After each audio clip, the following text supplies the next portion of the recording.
রান্না বান্না হয়ে গেছে? একদম কমপ্লিট। আজকে একদম হালকা মেনু, জানিস তো।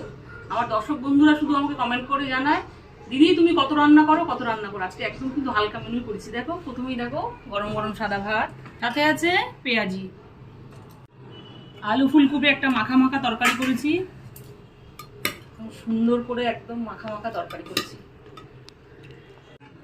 আর করেছি একটা নিরামিষ তরকারি, কাঠি কচু, আলু আর শিম দিয়ে একটা নিরামিষ একদম সাদা মাটা তরকারি করেছি। সাথে আছে বাটা মাছের একদম পাতলা ঝোল। আজকে বাটা মাছের ঝোলের মধ্যে আলু দিইনি, আজকে লম্বা লম্বা করে কচু দিয়ে, মান কচু দিয়ে করেছি, মান কচু দিয়ে করেছি, মান কচু দিয়ে বাটা মাছের ঝোল করেছি। সব শেষে গোলাপ জামুন।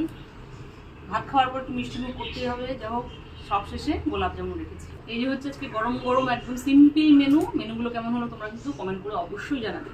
আজকের মতো এই পর্যন্ত, আবার দেখা হবে নতুন কোনো ভিডিওতে। ততক্ষণের জন্য টাটা।